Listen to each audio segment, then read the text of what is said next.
be in a cabin for a week. Like having fun? I hope so, yeah. A hot tub and a lady. We live? Hey, it's Jordan with TYT Politics, Netroots Nation. If you've been following me here, there's a few videos up. I'm not going to lie to you. It's a little different than the People's Summit. There are some progressive groups here. A little while ago, I interviewed a professor who's pushing a new social contract, social bill of rights, and he was not playing around. $20 minimum wage, universal health care, universal legal care, and a lot of good things that you don't hear a lot of Democratic politicians or any politicians talking about. So check that out. It's on our Facebook page as well as YouTube. I'm here with Kimberly Ellis. We spoke at the People's Summit. You are a California native who ran for the Democratic Party chair there. Some fishy things went on, like we saw in the primary last year. If you don't know the story, essentially you lost only by 60 votes, correct? 62 originally was the original vote. So tell me about, obviously you contested it when you lost. The party, the chairman, Bauman, basically is calling it sour grapes at this point, and we need to unite. We've heard this talk around the country, but you have reason to think that you didn't lose, or at least it should be recounted or what have you. Where's the process at now? Yeah. So what I would say is that we are still fighting for truth and transparency, which is what we've been fighting for all along. Our concern was never about the actual count itself. It really was about who cast the ballots and if the people were eligible to actually cast those ballots. So we continue in our pursuit.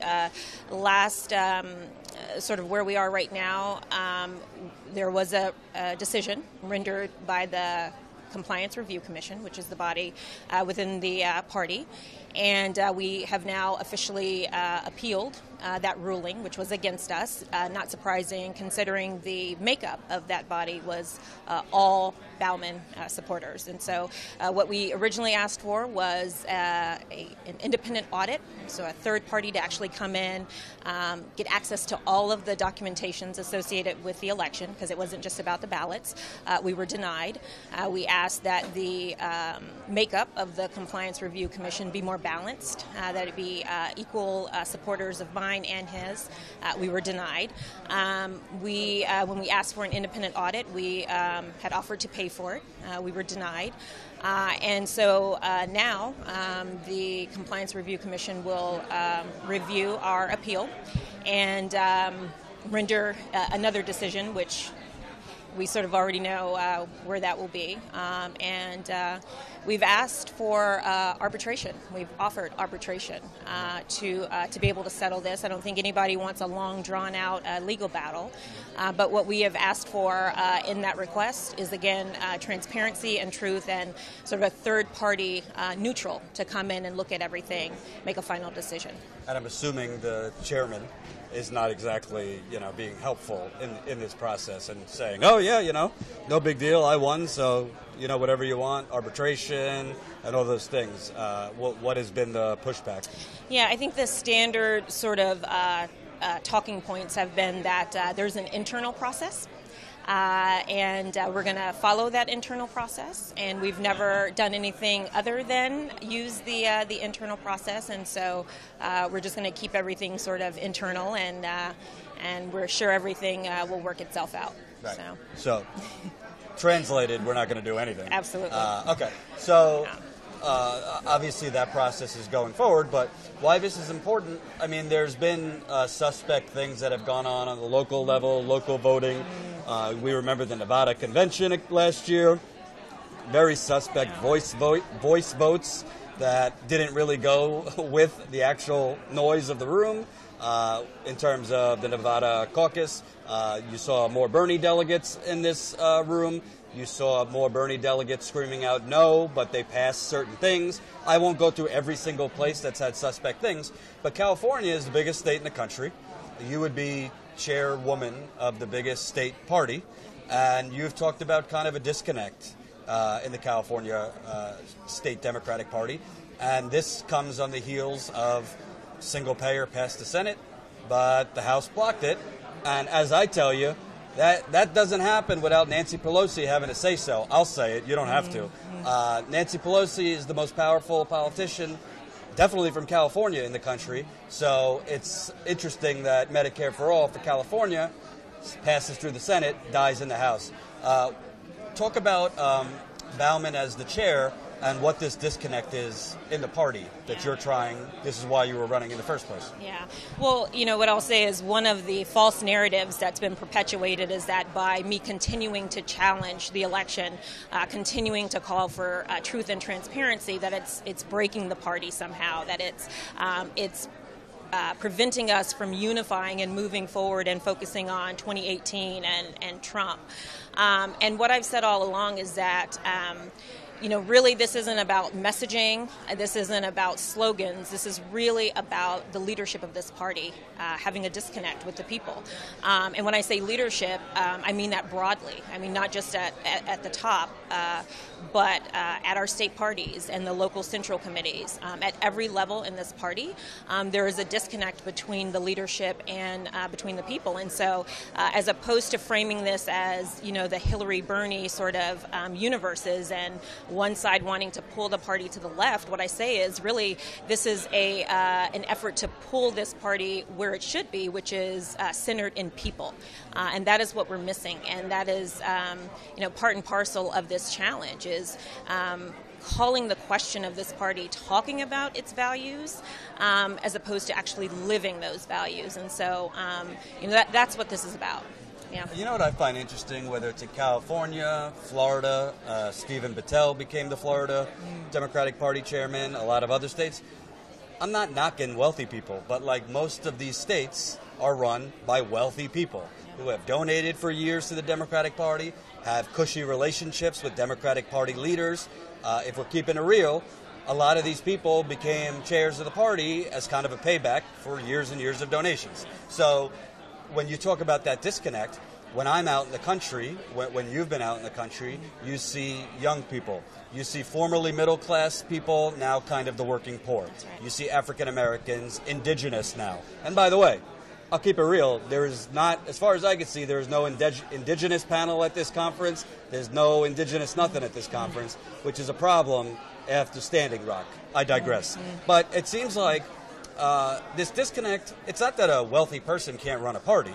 It seems that the disconnect is kind of the wealthy people that are running this the parties on the state levels are kind of associated with the way the Democratic Party has been operating, which is a Wall Street party that is laser focused on fundraising and not so focused on a progressive populist message. Yeah. Well, I mean, at the end of the day, that's what the race for California Democratic Party chair was all about, right? It was about money and power and who actually got to decide where the money went, where the money was coming from, and so forth. And interestingly enough, they just published something last week, a list of the top 20 donors to the California Democratic Party. And the number one donor to the California Democratic Party by about 3.5 million was the California Medical Association. You don't say. You don't say. The California Medical Association. Number two was Chevron. And in that top 20, PG&E, even the Charter School Association. So there, again, and we talk about campaign finance reform, right?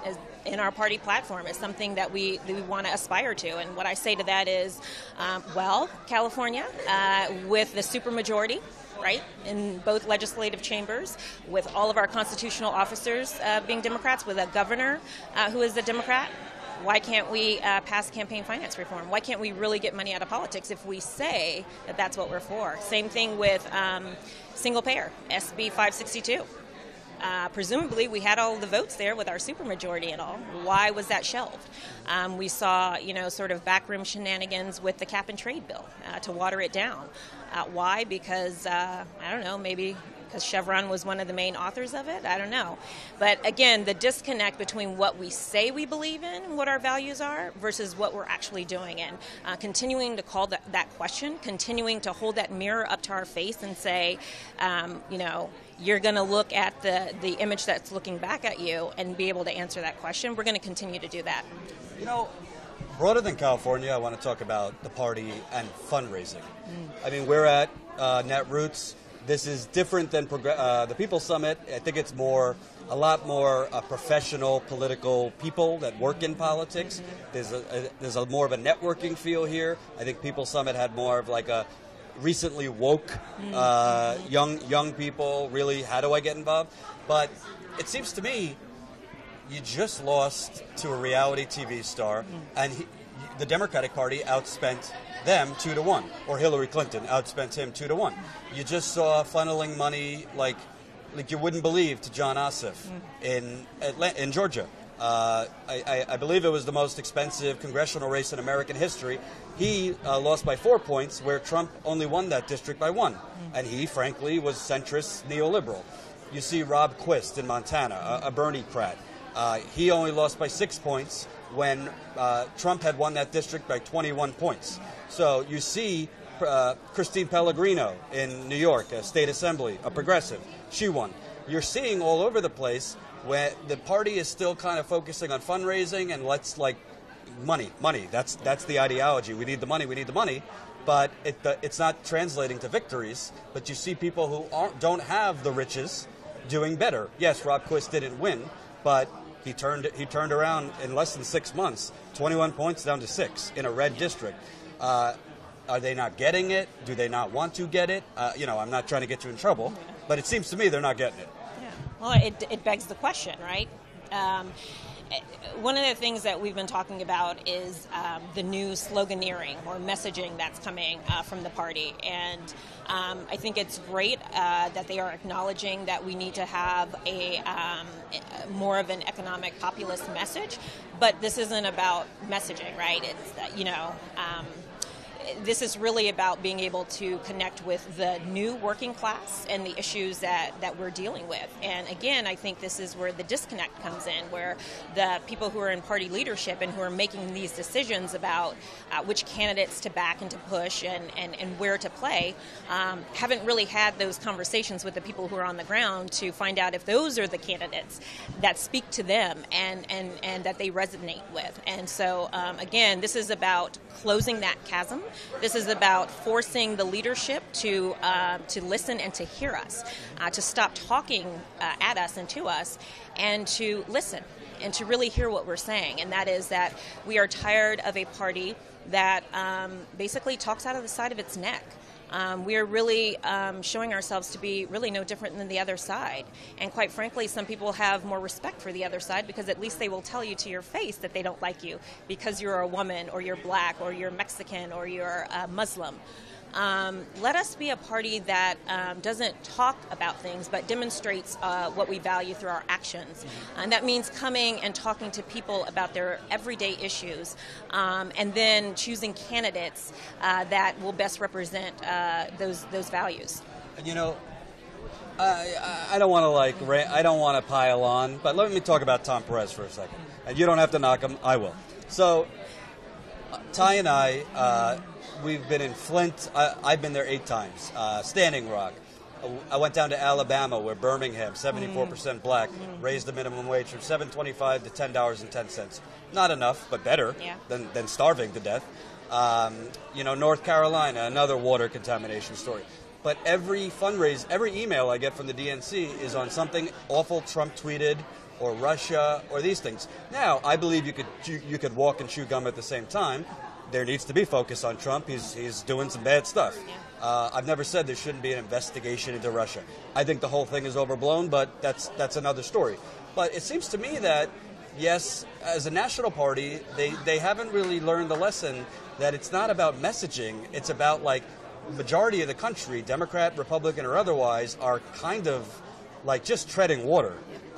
You see these unemployment rates, yes, they're at a low, but a lot of that's just artificial, part-time employment, underemployment. Even with Obamacare, people have ridiculous deductibles, healthcare. I mean, I've met, I can't tell you how many people tell me around the country, this week it's either do I pay for my medicine or the groceries for my kids. That's not a rarity, that's the norm. And it seems like whether it's Tom Perez, maybe the intentions are good, but it's almost like they're working on this corporate media industrial complex system. Like, we just got to make it into the news cycle, so we got to get out with a message against Trump on this and this. Where if you actually speak with the people of Flint or Alabama or Standing Rock or name your impoverished city, you could actually, not only it's the right thing, but you could win votes that way. Yeah, absolutely. Yeah. So let's talk about the new messaging that's coming from the Democratic Party.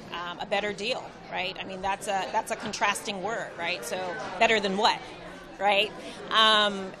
Again, I think it highlights the disconnect between the people who are in power, in leadership, and who are making these decisions, and the everyday folks like you and me who are struggling, really struggling with just trying to keep up. And I think the best thing that the Democratic Party, and quite frankly this country, has going for it right now is the progressive movement. The progressive movement that is continuing to call the question about the issues that are affecting people's everyday life. And if they were smart, they would really hearken and hear the call that's coming from the progressive movement to really be a party that is centered in people and caring about and for people, and come and sit down and have a fireside chat in some of these communities. I would invite them and welcome them, the Democratic Party leadership, all of them, to do that and start. They could start in my city, in Richmond, California, in my backyard. Which I look at the Chevron refinery out of my windows. Let's talk about environmental justice for people in those communities. Let's talk about issues that are impacting people's everyday life. Not have a contest to see who can come up with the greatest and newest slogan. And one more question. So numbers came out recently that said African American unemployment is at like a new low. I see those numbers. However they crunch them, I'm not discrediting them, but that's not what I see out in the country. Yeah. I doubt that's what Ty sees. I see African Americans. It's like a different country. In some, like Milwaukee, Cleveland, Detroit, Flint. Many, Baltimore, Harlem, I could go on. There's just either there are no jobs or they got to work 3-4 jobs. Yep. I mean, I have friends that are like living in the hood, but then you're seeing these numbers and then corporate media kind of regurgitates them like things are improving. Yeah. And that gives like Trump a talking point, even though it has nothing to do with him. Can you kind of talk about like the reality of where things are in terms of opportunity for African Americans versus the numbers that are coming out now? Yeah, no, I think, again, just to go back to something I said earlier about better than what, improving compared to what, opportunities for African Americans, for women of color, from marginalized communities continue to be few and far between, and there are real challenges in those communities. And again, having leadership that recognizes that and understands that and wants to focus on those things is something that's missing. And again, I think instead of focusing on trying to come up with new slogans and new messaging, they really need to get with those communities to talk about those issues, to talk about the struggle to make rent. I live in the Bay Area where it is getting increasingly hard to just keep up with rent, with food, with transportation costs. When's the last time they had, town hall meetings and conversations in the hood, in the communities, in the Bayview, in San Francisco, in Richmond, in the East Bay, in Compton? When's the last time they really had sit-down, face-to-face conversations with folks in the African American community to talk about these issues and what they, as the leaders of this party and what the Democratic Party and they as members of Congress or wherever they're elected can do to help improve people's lives? That's not happening. That needs to happen. And win, lose, or draw, let's assume that nothing, the process plays out. You don't become the chair, or you don't get any justice. What's next for you? Yeah, well, we are going to continue doing what we did on the campaign trail, and that is continue to put pressure on the party to be a party that doesn't just talk about its values but lives its values. And so, whether that be inside the party or outside, we're going to continue to fight for truth and justice, not just for me, and in the case of the chair's race, but for people, because that's what we say we stand for and we're all about. So. And going to put you on the spot. You want to see our friend Nancy Pelosi come out for Medicare for All? I'd like to see Leader Pelosi come out strongly in support of that, and I'd like to see all of the Democratic Party leadership come out for that, including our Speaker right in California, Rendon. I'd love to see Mr. Bauman come out strongly in support, not just talk about supporting it, but actually have some action behind that as well. Well, as I always say, folks, follow the money, Lebowski. #1 donor in California right now, the health industry. So it ain't rocket science. Unfortunately, that's the United Corporations of America. Thank you for checking in with us again. We'll keep up with this, and good luck to you. Yeah, thank you. Yeah. It's good.